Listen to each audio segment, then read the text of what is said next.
2, 3, 4.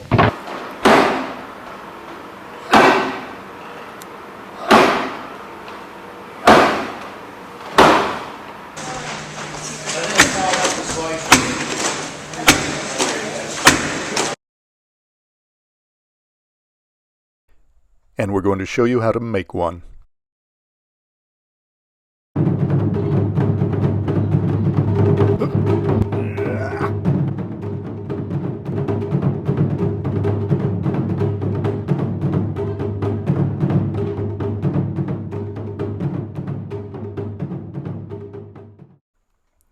There really is something to be said for the traditional pad, and since some of you guys have demonstrated Makiwara envy, I'm going to show you how I make them. First, you get some straw, and you can buy these at craft stores. I think I got this at Michael's. It's a type of straw called a raffia. Cut off the excess, get it to the length that you want. And now tie it tightly with string, high and low, and the upper one, leave a length of string, maybe about 1 foot long. This will be important later. Now, as to the rope, the wara rope, rice straw rope, which is an agricultural product of Japan and is not allowed to be brought into the country. I have no idea how this got here, okay? But actually, you can use any kind of rope that's a 1/2 or 3/4 inch diameter. Take the end of whatever rope you're using, put it vertically up the sheaf, and tie it to the upper string. Use the upper string to bind it there. And the tail of the string, this is important, drape it over the top of the sheaf. You can see it there dangling over the top.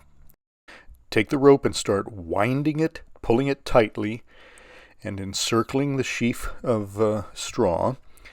And when you reach the bottom, start winding back the opposite way toward the top. So you will eventually have 2 layers of outer winding of rope. Pull them tightly, and then leave a little length, cut it off, and you're going to secure this at the back.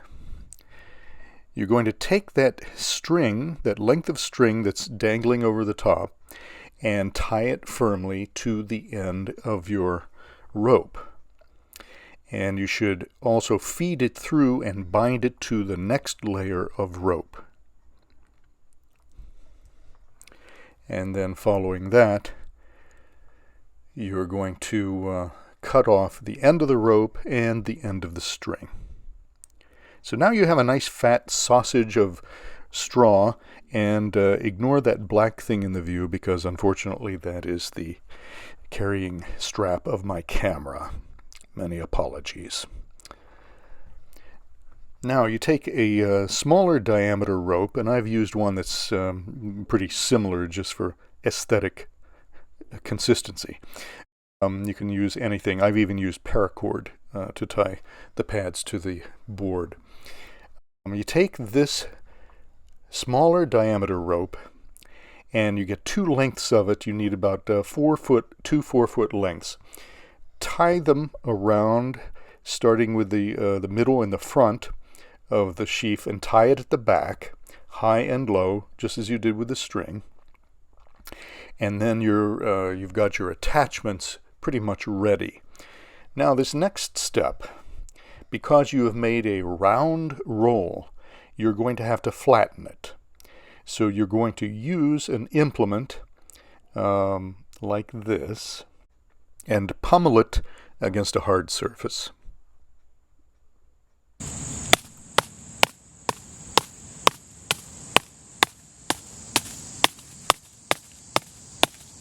And now you have a flat pad which not only fits the surface that you want to hit, but it also, the flattening process, pulls the rope tighter and makes it more compact.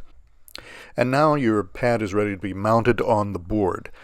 Take the fastening ropes, curl them around the board, and cross again in front and tie in the back. That's why I had you make 4-foot lengths of the fastening ropes. These will loosen over time, and one thing that I have done in the past is I have used a staple gun to secure them to the back so that the pad won't ride up or down on the board. Don't tell Sensei. And when it's not in use, cover with a freezer bag secured with a piece of wire, or I use a Velcro strap. You want to protect it from the elements because